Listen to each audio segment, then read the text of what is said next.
ठंड में ससुराल की चटपटी रसोई। इतनी ठंड में सुबह सुबह नहाने के बाद तो अब मुझको 440 वोल्ट का करंट लग रहा है। मन कर रहा है जाकर दोबारा से रजाई में घुस जाऊं। एक दिन पहले ही शादी करके निकिता ससुराल में आई है। बाहर बर्फ जैसी ठंडी ठंडी हवा चल रही है। तभी गीता दरवाजा खटखटाती है। देवरानी जी तैयार हो गई तो जल्दी से रसोई में आ जाइए, सब लोग चाय के लिए बैठे हैं। गीता के कहने पर निकिता कमरे से बाहर आती है, जहां हॉल में रिश्तेदार मेहमानों की भीड़ जुटी हुई है। कोई कंबल लपेट कर बैठा है, कोई रजाइयों में घुसा पड़ा है, तो कोई गरम शॉल में दिख रहे हैं। तभी राजवती ने कहा, अरे बहू, जा जल्दी से सबके लिए बढ़िया मसालेदार चटपटी चाय बना कर लिया। इतनी बढ़िया ठंड के मौसम में तो मसालेदार चाय पीने का ही मजा है। मसालेदार तक तो ठीक था, लेकिन ये चाय चटपटी कब से होने लगी? नई बहू ने मुस्कुराते हुए मन में ऐसा कहा और चाय पानी बनाने के लिए रसोई में आ गई। ये ससुराल की रसोई तो बर्फ की सिल्ली जितनी ठंडी है। देवरानी जी पहले चूल्हे की पूजा कर लो, उसके बाद ही नाश्ता पानी बनाना शुरू करना। निकिता जल्दी से चूल्हे पर स्वास्तिक बनाकर पूजा करती है और चाय बनाने के लिए बर्तन के स्टैंड से फ्राई पैन उतारती है। इस फ्राई पैन में सबके लिए चाय बन जाएगी? अरे देवरानी जी, इसमें ढंग से चाय नहीं पक पाएगी। घर में सबके सब चाय पियेंगे। ऐसा करो, इस बड़े वाले पतीले में चाय बना लो। दूध का पैकेट फ्रिज में रखा हुआ है और अदरक भी पड़ी है। इतना कहकर गीता किचन से चली जाती है। निकिता फ्रिज में से ठंडे ठंडे दूध के पैकेट निकालती है, जिसमें ठोस बर्फ जम चुकी थी। दूध के पैकेट में भी बर्फ जमी पड़ी है। इतना बर्फीला दूध पलटने से तो मेरे तो हाथ का कचूमर बन गया। पतीले में दूध डालकर निकिता उसे उबाल आने तक पकाती है, जिसके बाद वो दूध में भरकर चीनी चाय पत्ती डालकर अदरक कूटने लगती है। वैसे ऐसी सर्दी में तो अदरक वाली चाय पीने में बढ़िया स्वाद आता है। निकिता चाय बन गई क्या? बस भाभी, 2-4 मिनट और पकेगी, चाय तैयार है। चाय में से खास खुशबू नहीं आ रही। तुमने लौंग इलायची तेज पत्ता वगैरह नहीं डाला था क्या? नहीं तो दीदी, मैंने तो इसमें कोई भी चीज नहीं डाली। हमारे घर में तो ठंड में बस चाय में अदरक डालते हैं। हरे ठंड के मौसम में भी लौंग इलायची वाली चाय नहीं पिया तो चाय फीकी फीकी लगती है। अब तो जब तक ठंड का मौसम है मसालेदार चाय बनाने की आदत डाल लो। जी ठीक है भाभी, मैं अभी लौंग इलायची ऐड करती हूँ। मसालेदार चाय पीने के चक्कर में मेरी डबल मेहनत करवा दी ठंड में। वो अदरक वाली चाय ठंड में सबसे बढ़िया लगती है। खैर कोई बात नहीं, सबका अपना अपना टेस्ट होता है। ऐसा कहते हुए निकिता लौंग इलायची कूट कर चाय में डालती है। कुछ देर में चाय बन जाती है। इतने में सास शारदा रसोई में आती है। बहू, ऐसा कर चाय के साथ सभी के लिए चटपटी सी आलू वाली कचौड़ी बना ले। मम्मी जी, आलू की कचौड़ी नाश्ते में भारी हो जाएगा। ऑयली चीज है ना, इसीलिए मैं सोच रही थी सबके लिए वेजिटेबल सैंडविच बना दूं। सैंडविच का नाम सुनकर शारदा मुंह सिकोड़ लेती है। ऐसे ठंड के मौसम में सादे सैंडविच थोड़ी जचते हैं। ठंड में तो चटपटा नाश्ता ही चाहिए होता है। चल अब तू फटाफट से कचौड़ी बना ले, और आलू की कचौड़ी में हरी मिर्च जरा ज्यादा काट कर डालना। हमारे परिवार में मिर्च मसाले सब लोग तेज खाना ही पसंद करते हैं। निकिता अब जल्दी से कचौड़ी बनाने की तैयारी शुरू करती है और सबसे पहले आलू बॉईल करने के लिए ढेर सारा आलू लेकर छीलने लगती है। हे भगवान, एक तो इन आलूओं पर 2.5 किलो मिट्टी चढ़ी हुई है। इसे छीलने में तो आधी मिट्टी मेरे नेल्स में घुस गई। कसम से ठंड के सीजन के पहाड़ी आलू से खाना बनाने में सबसे ज्यादा मिट्टी पहाड़ होता है। बड़बड़ाते हुए निकिता मिट्टी लगे आलू के छिलके हटाकर अब उन्हें धुलाई करने के लिए जैसे ही टोंटी खोलती है तो उसके अंदर से काफी ज्यादा ठंडा ठंडा पानी निकलता है। ठंड से उसके दांत किटकिटाने लगते हैं। हे भगवान, लगता है इस टूटी का कनेक्शन सीधा अंटार्कटिका से कनेक्ट हो रखा है, तभी तो बिल्कुल बर्फ की तरह जमा जमा पानी निकल रहा है। मेरे तो हाथ गल गए आलू धोकर। काफी देर तक ठंडे पानी में आलू साफ करके उबलने के लिए बिठाकर निकिता ढेर सारा आटा परात में छानने लगती है। इतना आटा तो आलू की कचौड़ी बनाने के लिए न रहेगा। अब रहने देती हूँ। तभी दादी सास शीला रसोई में घुसी चली आती हैं। हाय दैया, इतना भर भर कर आटा किस लिए निकाल रही है पोता बहू? अरे भंडारे की पूरी बनानी है क्या? दादी जी, कचौरी बनाने के लिए आटा तो लगेगा ना। अरे आटे की कचौरी कौन खाता है? कचौरी तो मैदा की बनी हुई खाने में स्वाद और खस्ता लगती है। गरम गरम फूली फूली और चटपटी चटपटी आटे की नहीं, कचौरी मैदे की बना। किलसते हुए निकिता अब आटा कनस्तर में खाली कर देती है और अब मैदा गूंथने लगती है। हाँ, एक तो इतनी कड़कड़ाती ठंड, ऊपर से इतना कड़ा मैदा गूंथने में मेरी तो अच्छी खासी कसरत हो गई। बेचारी मेरी उंगलियां फ्राई फिंगर की तरह अकड़ गई हैं। जोर लगा के हाइशा। ठंड से ध्यान भटकाने के लिए बेचारी बहू मैदा गूंथ कर उसे नरम करती है और अब उबले हुए आलू में धनिया मिर्ची मसाले डालकर चटपटा मसाला तैयार करती है, जिसके बाद वो अब कुछ ही देर में चटपटी फूली फूली कचौड़ी बनाती है और दोबारा से चाय गर्म करती है। रसोई में बन रही गरम गरम चटपटी कचौड़ी की खुशबू बाहर बैठे सभी सदस्यों के नाक में पड़ती है। तभी बुआ सास कांता कहती है, वाह वाह, बढ़िया खुशबू आ रही, लगता है बहू ने कचौड़ियाँ बना दी। मेरे तो पेट में जोरों से गुड़गुड़ मच रही है। अरे बहू, जल्दी से चाय नाश्ता ले आ। जी बस लाई बुआ जी। जेठानी जी भी बाहर जाकर ही जम गई हैं। ये नहीं कि यहाँ पर मैं बना रही हूँ तो वो सबको चाय नाश्ता परोस कर देती जाए, उससे काम हल्का हो जाता है। निकिता कचौड़ी तलते हुए ही अब सभी के लिए कप में चाय डालकर लाकर देती है। लो भाई, चाय भी आ गई। कितनी बढ़िया महक आ रही है इस मसालेदार चाय में से। मुझको भी चाय चाहिए चाची, मुझको भी चाय दे दो। रोहन बेटा, मैंने तुम्हारे लिए चाय नहीं बनाई। बहू, ठंड का मौसम है, दे दे दोनों बच्चों को थोड़ी थोड़ी चाय, या कचौरी से खा लेंगे। देवरानी जी, चाय पिए बिना दोनों मानेंगे नहीं, आपको चाय देनी पड़ेगी क्योंकि दोनों डेली चाय पीते हैं। गीता की चाय देने की बात सुनकर निकिता अब थोड़ी इरिटेट होकर किचन में आती है। हद है कसम से, हरे घर के कच्चे बच्चों को चाय देना जरूरी है क्या? इन्होंने पहले बताया नहीं कि बच्चे भी चाय पीते। अब मुझे अपने हिस्से की चाय इन्हें देनी पड़ेगी। एक तो वैसे ही ठंड में सुबह सुबह ये चटपटा नाश्ता तैयार करने में मेरी हालत खस्ता हो गई। कोई बात नहीं, अपने लिए मैं स्पेशल कप की चाय बनाऊंगी, गर्मा गर्म कचौड़ी के साथ, लास्ट में तसल्ली से खाऊंगी। ऐसा कहते हुए निकिता ने खुद को दिलासा दिया और अपने हिस्से की चाय दोनों बच्चों को दे आती है। सभी का अच्छे तरीके से चटपटे नाश्ते से पेट भरवाती है। कुछ देर बाद बहुत ही चटकदार कचौड़ी बनाई थी नई बहू ने। मिर्च मसाले डालने में बिल्कुल हलवाई जैसा हाथ पाया बहू ने। मैंने तो पेट भरकर ढंग से खा लिया, सफर आराम से कट जाएगा। अच्छा शारदा जी, अब हम निकलते हैं, ट्रेन का टाइम भी हो रहा है। चले जाना, तुम्हारे लिए पैक करवा देती हूँ, ट्रेन में खा लेना। अरे नहीं नहीं जेठानी जी, ट्रेन में कुछ खरीद कर खा लेंगे, सफर कट जाएगा। हाँ, मगर ट्रेन का खाना घर के खाने जितनी बराबरी थोड़ी करता है। नई बहू, अभी जो कचौरी बची हो वो तेरी चचिया और बुआ सास को दे दे। इस पर निकिता को गुस्सा तो बहुत आता है, लेकिन वो नॉर्मल होकर दिखाती है। जी जी, बस 2 मिनट रुक जाइए चाची जी, मैं अभी पैक करके लाई। किचन में आकर निकिता चिड़चिड़ करते हुए कचौरी पैक करने लगती है। मैंने इतनी शौक से मेहनत लगाकर एक कचौड़ी बनाई, सोचा था सबको नाश्ता करवाकर लास्ट में गर्मा गर्म चाय की सिप लेते हुए कचौड़ी खाऊंगी। इस मम्मी जी की मेहमानदारी के चक्कर में मेरे अरमानों पर पानी फिर गया। लीजिए चाची जी। अच्छा तो फिर हम चलते हैं जेठानी जी। अच्छा भाभी, अच्छा भैया, चलती हूँ। ये लो बहू, तुम्हारी पहली रसोई का नेग। थैंक यू सो मच बुआ जी। चलो, कुछ तो पैसा वसूल हुआ सबको खिलाने का। जाओ नितिन वैभव, अपने चाचा चाची बुआ फूफा को स्टेशन तक छोड़ाओ। जी पापा। हाय बेचारा मेरा पेट लाउड वॉल्यूम पर खाने को मांग रहा है। एक तो कल शादी में अच्छी तरीके से पेट भरकर खाना नहीं खा पाई थी और आज तो ससुराल की रसोई में मेरे साथ सीन हो गया, कुछ बचा ही नहीं। कोई नहीं, चाय बनाकर कुछ खा लेती हूँ। कांपते हुए रसोई में आकर बहू चाय बनाते हुए कुछ खाने को देखने लगती है, जहां दराज में नमकीन बिस्किट भरकर रखे थे। अभी के लिए इसी से काम चला लेती हूँ, फिर रसोई भी समेटनी है, पूरा काम फैला पड़ा है। चाय लेकर अब प्लेट में ढेर सारी नमकीन बिस्किट भरकर निकिता सीधा अब किचन से अपने कमरे में आकर रजाई के गर्माहट में बैठकर खाती है। हाँ, ऐसे ठंड के मौसम में तो रजाई में बैठकर नाश्ता करने की फीलिंग ही अलग है। कितनी टेस्टी चाय बनाई है मैंने। वैसे मसाले वाली चाय का जायका अच्छा है। कुछ देर में रसोई समेटकर बर्तन धोकर कमरे में आकर हीटर चालू करती है। कितना रिलैक्स मिल रहा है हीटर में। ओह। कुछ देर में हीटर चलने से कमरे में गर्माहट भर जाती है और निकिता सो जाती है। कुछ देर में कनिका आती है।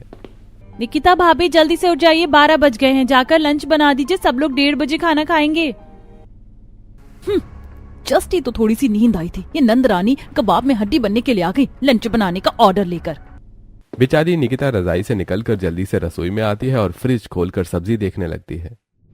समझ में नहीं आ रहा किस चीज की सब्जी बनाऊं। वैसे सुबह नाश्ते में सभी ने तला भुना और मसाले वाला कचौड़ी खाया है, तो अभी सबके लिए ये हरी पत्तेदार प्याज में आलू डालकर प्लेन सब्जी और रोटी बना लेती हूँ, सही रहेगा। अब जल्दी से निकिता हरा प्याज और आलू काटकर हरी मिर्च पर सब्जी छोंक कर फटाफट से आटा गूंथ कर चपाती बनाकर डाइनिंग टेबल पर गर्मा गर्म लंच लगा देती है। लंच तैयार है, सब लोग आ जाइए। सभी अपने अपने कमरों से ठंड में ठिठुरते हुए खाने की मेज पर आकर बैठ जाते हैं। क्या बात है, आज तो बाकी दिन के मुकाबले काफी जल्दी लंच डाइनिंग टेबल पर लगा दिया। क्या बनाया है? निकिता जैसी प्लेट में आलू प्याज की सब्जी डालती है तो शीला की शक्ल बन जाती है। हाय हाय पोता बहू, ये तूने एकदम फीकी सी सब्जी किस खुशी में बनाई है? ये सब्जी देखने में जरा भी चटपटी नहीं लग रही। सचमुच में ये सब्जी तो देखने में बिल्कुल उबली हुई सी लग रही है। इसके साथ बंदा रोटी कैसे खाएगा? वैभव भैया, पत्तेदार प्याज वाली आलू बगैर मसाले के खाने में अच्छा लगता है। एक बार आप चक्कर तो देखिए, आप सबके लिए बड़े शौक से बनाई है। बाहू, तेरे यहाँ ऐसी उबली सब्जी लोग शौक से खाते होंगे। हम लोग शुरू से चटपटा खाना ही खाते, खास करके सब्जी में बगैर मसाले डाले हमारे घर में नहीं बनती। समझ में आई बात? शारदा बिना मसाले की सब्जी के लिए निकिता को बहुत सुनाती है, जिससे उसकी आंखें नम हो जाती हैं। सॉरी मम्मी जी, मैंने सोचा सुबह सभी लोगों ने इतनी मिर्च वाली कचौड़ी खाई थी तो इसीलिए मैंने अभी सिंपल आलू प्याज की सब्जी बना दी। मुझे लगा आप सब लोग खा लेंगे। आप मुझे बता दीजिए, मैं कोई और सब्जी बना दूं? बहू, सब्जी तो बनानी ही पड़ेगी। इस सूखी सादी सब्जी से थोड़ी ना रोटी खा पाएंगे। एक काम कर, तू गट्टे की बढ़िया सी मसालेदार चटपटी दमदमी सब्जी बना लिया। साथ में थोड़ी हरी मिर्च डालकर धनिया की चटनी भी पीस लेना। जी ठीक है मम्मी जी। मम्मी जी, इस आलू प्याज वाली सब्जी का क्या करना है? ये तो कोई खाएगा नहीं। गीता बहू, ऐसा कर, ये जाकर हमारी पड़ोसन सुषमा को दे दे। गीता पूरी बाउल की सब्जी लेकर अपने सामने रहने वाली सुषमा के घर आती है, जो कि ठंड में सोफे पर बैठकर साग चुन रही थी। सुषमा आंटी, सब्जी बना ली क्या? अरे अभी तो साग चुन रही हूँ, साग बनाऊंगी। वो दरअसल मम्मी जी ने आलू प्याज की सब्जी भिजवाई है, आप इस्तेमाल कर लेना। वो निकिता ने एकदम फीकी सब्जी बनाकर रख दी और हम तो इतना फीका खाते नहीं। चलो कोई नहीं, मैं रोटी बना लूंगी। अभी तो काम इसी सब्जी से चल जाएगा, साग शाम को बनाऊंगी। सब्जी देकर गीता घर आती है। वहीं ठंड में निकिता गुस्से में गट्टे की सब्जी बनाती है। ये मम्मी जी को भी लंच में ही गट्टे की सब्जी खाने की चुल मची हुई है। अरे कितनी बढ़िया तो लगती है आलू और पत्तेदार प्याज की सब्जी, लेकिन मेरे ससुराल वालों की हालत कुत्ते को भी घी हजम ना होने वाली है। एक तो सर्दी, ऊपर से ठंड में चटपटी रसोई की सिरदर्दी। कुछ ही देर में वो बेसन के गट्टे बनाकर मसाला पीसने के लिए मिक्सर चलाने की कोशिश करती है। मिक्सर खराब होता है। ये मिक्सर तो खराब है, अब बगैर मिक्सर के मसाला कैसे पिसेगा? निकिता सीधा गीता के कमरे में आती है, जहां सभी बिस्तर में बैठे रजाई ओढ़कर बैठे मूंगफली खा रहे होते हैं। हे भगवान, इन लोगों ने तो कमरे में कबाड़ मचा रखा है। खाए जाओ, गंदगी फैलाए जाओ। अरे बहू, सब्जी बन गई क्या? मम्मी जी अभी नहीं बनी, वो मैं पूछ रही थी। रसोई में मिक्सर खराब पड़ा हुआ है, मसाला कैसे पिसेगा? कनिका, जाकर अपनी भाभी को मसाला पीसने के लिए लेकर जा। मम्मी, इतनी देर के बाद जाकर तो मेरी जगह गर्म हुई। मैं यहाँ से नहीं जा रही, मुझे हाथ पैर सुन्न नहीं करवाने। कनिका को इस तरह से आलस खोरी करते देखकर निकिता को गुस्सा आता है। सारी ठंड तो इस महारानी को ही लग रही है। बैठे बैठे मूंगफली चरे जा रही है और यहाँ मुझे ठंड में 2-2 बार सब्जी बनवाकर मेरी शामत लगवा रखी है। कोई बात नहीं, तुम मेरे साथ चलो, मैं बताती हूँ मसाला कहाँ पर पीसना है।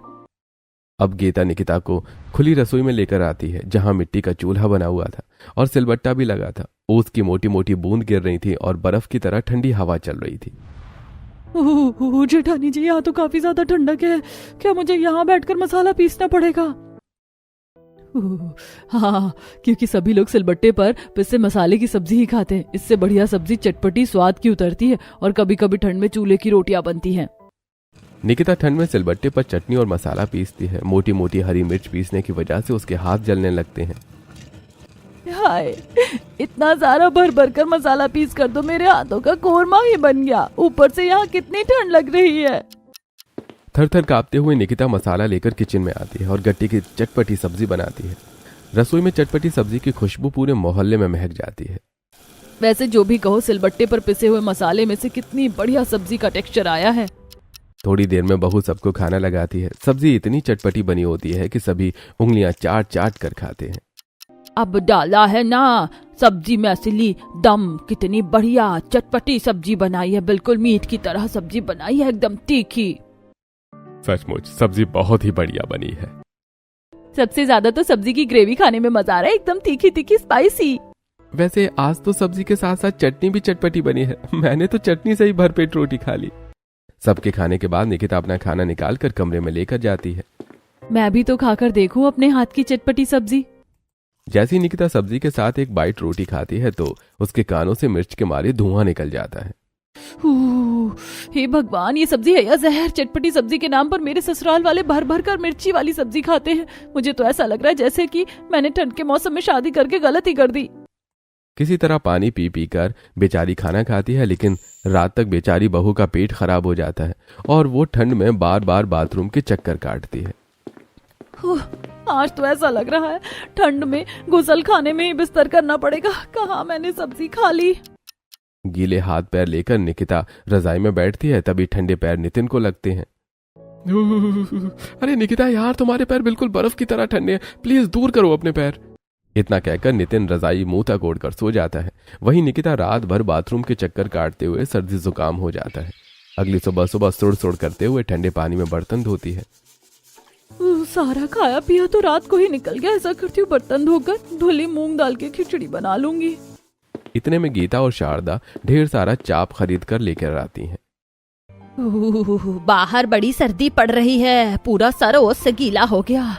मम्मी जी, अभी दिसंबर चल रहा है, दिसंबर में तो ठंड ज्यादा ही पड़ती है। देवरानी जी, आज खाने में चाप की सब्जी तड़का दाल बनाना है और कल खाने में मसाले हल्के थे तो आज ज्यादा डालना। और हाँ, साथ में बढ़िया सा बूंदी का रायता भी बना लेना और उसमें जीरा अजवाइन का बुरादा भी डालना। लगता है जेठानी जी के भेजे का स्क्रू ढीला हो गया। अरे बाहर इतनी कड़कड़ाती ठंड हो रखी है और इनको रायता खाना है। मेरा बस चले तो इनके मुंह में मिर्ची लगाकर बर्फ के टुकड़े डाल दूं।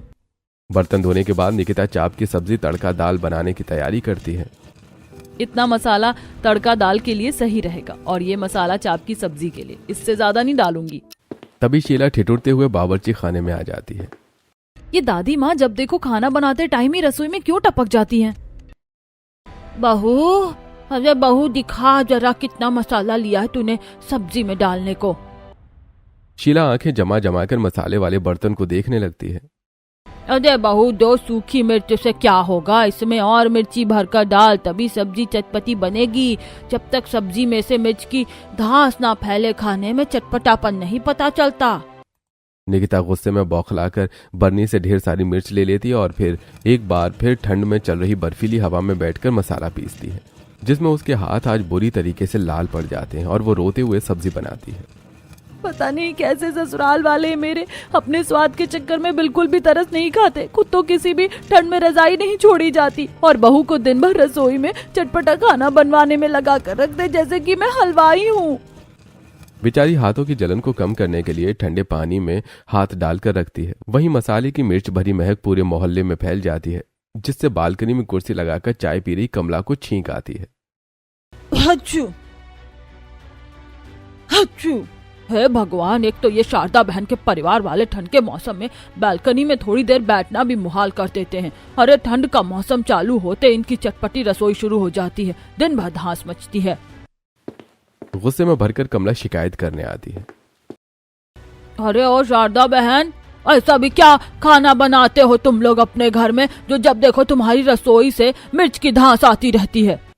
कमला की बात सुनकर शीला उससे झगड़ जाती है। हम जो मर्जी बनाकर खाएं, तेरे क्यों खाज खुजली मच रही है? अरे ओ अम्मा, ज्यादा मत बोलो। अरे मोहल्ले में तुम्हारा ही घर अनोखा नहीं है कि घर में खाना बनता है। अरे हमारी भी रसोई में खाना पकता है लेकिन किसी को पता भी नहीं चलता। तुम लोगों ने नाक में दम करके रख दिया है। आंटी जी, आप गुस्सा मत कीजिए, अब से आपको हमारे रसोई में मिर्ची की महक नहीं आएगी। इतना बोलकर गीता रसोई में जाकर रसोई की खुली हुई खिड़की को बंद कर देती है। देवरानी जी, जब तक ठंड का मौसम खत्म नहीं होता खिड़की को मत खोलना। भाभी, ऐसे तो रसोई में काफी ज्यादा मिर्च की धांस भर जाएगी। हमारी रसोई में चटपटा खाना ही बनता है। भाभी, अब कुछ टाइम के लिए एडजस्ट नहीं कर सकती क्या? कनिका, एक दिन मेरे बदले तुम खाना बनाकर देख लो। ठंड में बाहर से मार्केट करके आना और रसोई भी मैनेज करना जब एक दिन खुद करोगी तब पता चलेगा। अरे बहू, इसमें किस बात का इतना एहसान दिखा रही है? अरे बहू का फर्ज होता है ससुराल वालों की फरमाइश के अनुसार खाना बनाकर खिलाना, और हमें चटपटा खाना पसंद है तो हम वही खाएंगे। अब एक आदमी के लिए 10 जनों के मुंह का स्वाद तो नहीं बदला जा सकता। ऐसे ही वक्त गुजरता है। रात निकिता को रसोई में ठंड में खाना बनाते देखकर नितिन को अब अच्छा नहीं लगता। लगातार चटपटा खाना बनाने में हर बार निकिता को भर भर कर मसाले पीसना पड़ता, जिसके चलते उसके हाथों से फंगस हो जाता है। उसके सिचुएशन को देखते हुए नितिन अपनी माँ से बात करता है। मम्मी, ये क्या मतलब है? निकिता जब से शादी करके आई है वही रसोई में अकेले खाना बनाती रहती है। अरे भाभी को उसकी थोड़ी बहुत हेल्प तो करवा देनी चाहिए ना। इतने में गीता आग में घी डालते हुए कहती है, देख लीजिए मम्मी जी, देवरानी जी को 4 दिन खाना बनाते खिलाते क्या हुए, देवर जी को दिखने लगा। और मैं इतने सालों से ठंड के मौसम में सभी को उनकी फरमाइश और मनपसंद का खाना बनाकर खिलाते आ रही हूँ, तो मेरे टाइम में किसी को नहीं दिखा। भाभी मैंने मना थोड़े किया है कि आपने हम सभी को बनाकर नहीं खिलाया, लेकिन पर आप उसकी थोड़ी बहुत तो हेल्प कर सकते हो ना, जैसे कि आटा गूंथना और सब्जी काटना हो गया। क्यों, उसको क्या एक सब्जी काटने और आटा गूंथने में जोर आ रहा है? अरे जब मैं शादी करके आई थी तो 20-20 जनों का खाना अकेले बनाकर परोस कर खिलाया है, वो भी चूल्हे पर। तेरी बीवी को तो फिर भी गैस पर बनाने का आराम है। नितिन इसके बाद कोई बात नहीं करता और ऑफिस चला जाता है। ऐसे ही 2-4 दिन गुजर जाते हैं। फिर एक दिन, माँ, आज मेरे बॉस ने मुझे और निकिता को डिनर पर इनवाइट किया है, तो निकिता तुम तैयार हो जाना। मगर भैया, अगर भाभी आपके साथ डिनर पर चले जाएंगे तो फिर रसोई कौन संभालेगा? ये तो जैसे मेरी खुशी के बीच में टांग अड़ाए बिना रह नहीं सकती है। नितिन जी, आप चले जाइएगा, वैसे भी मेरा खास मन नहीं है जाने का। निकिता तुम मेरे साथ डिनर पर चल रही हो, और रही बात एक दिन खाना न बनाने की, तो आज का खाना भाभी बना देंगी। इसी के साथ बात खत्म हो जाती है। कुछ ही देर में निकिता तैयार होकर नितिन के साथ घर से बाहर निकलती है, जहां वो उसको एक ढाबे पर लेकर आता है, जहां ठंड का स्पेशल खाना बिक रहा था, जैसे कि सरसों का साग, मक्के की रोटी।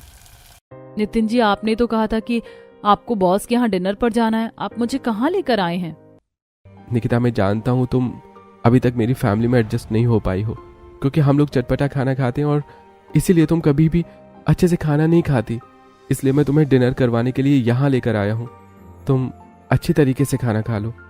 उस दिन निकिता पेट भरकर सिंपल खाना खाती है। उसके चेहरे पर खुशी की झलक दिख रही थी। ऐसे ही समय गुजरता है, पर ठंड में ससुराल की चटपटी रसोई की दिनचर्या अभी भी बहू को पूरी करनी पड़ती। धीरे धीरे निकिता के हाथों का फंगस इतना ज्यादा बढ़ जाता है कि वो एक दिन बगैर मसाले की सिंपल सब्जी बनाती है, जिसे देखकर सब नुक्स निकालते हैं। अरे बहू, तूने किस किस्म की सब्जी बनाई है? बिल्कुल भी टेस्टी नहीं, खाली तेल डाल दिया है। सच में आज का खाना तो किसी कर्म का नहीं बना है। किसी भी सब्जी में नाम मात्र के मसाले भी नहीं, केवल नमक हल्दी में उबाल कर लाई है। दादी जी, मुझसे मसाला नहीं पीसा जा रहा है, मेरे हाथों में बहुत जलन हो रहा है। रहने दीजिए भाभी, ये तो बस आपके खाना बनाने से बचने के बहाने हैं। फीकी सब्जी बनी होने के चलते सभी एक बार फिर निकिता पर मुस्कुराने लगते हैं, जिस पर नितिन गुस्से से हाइपर हो जाता है। अरे बस कीजिए आप सभी लोग। अरे एक दिन अगर निकिता ने नॉर्मल सब्जी बना दी तो उसे खाने में आप सबकी शक्ल बन रही है, और वो बेचारी रोज अपने हाथों के छाले में मसाले पीसती है। आप लोगों को तो बस चटपटा खाना खाने को चाहिए, चाहे वो जैसे मर्जी बना कर दे। हाँ, नितिन अब डॉक्टर को फोन करके घर बुलाता है, जो कि निकिता के हाथों की हालत देखकर कहता है, देखिए, जरूरत से ज्यादा मसाला पीसने और पानी वाले काम की वजह से इनके हाथों में फंगस हो गया है। इस वक्त इनके हाथों का खाना खाना आप सभी के लिए भी अनहाइजीनिक होगा, तो हो सके तो इन्हें कुछ वक्त के लिए रसोई के कामकाज से बिल्कुल दूर रखिए। निकिता के हाथों की इतनी खराब हालत देखकर गीता, शारदा, कनिका तीनों काफी ज्यादा अफसोस खाती हैं और अब उसे प्रॉपर आराम करवाती हैं। तीनों मिलजुल कर रसोई के काम देखती हैं, जैसे कि कनिका बाजार से सब्जी लेकर आती है, शारदा सब्जी कटवाती है और गीता सबके लिए खाना बनाती है। 1-2 हफ्ते में निकिता का हाथ फिर से ठीक हो जाता है और ठंड में सुबह सुबह उठकर वो जब रसोई में आती है तभी पीछे से उसकी सास और जेठानी भी आ जाती है। मम्मी जी, भाभी, अब मैं ठीक हो गई हूँ, आप दोनों को खाना बनाने की जरूरत नहीं है, मैं कर लूंगी। नहीं बहू, यदि हमने शुरू से तेरा हाथ बटाया होता तो तेरे हाथों की हालत इतनी खराब नहीं होती, और वैसे भी मिलजुल कर काम करने से जल्दी हो जाता है और मन भी लगता है। चल मुझे सब्जी दे दे, मैं सब्जी काट देती हूँ। और मैं आटा गूंथ देती हूँ, तब तुम बना लेना। अपनी सास और जेठानी को रसोई में मदद करवाते देखकर निकिता को काफी ज्यादा अच्छा लगता है। वहीं ठंड में चटपटी रसोई में वो सिंपल खाना भी ऐड करते हैं, जिसे निकिता भी पेट भरकर खाना खा पाती है।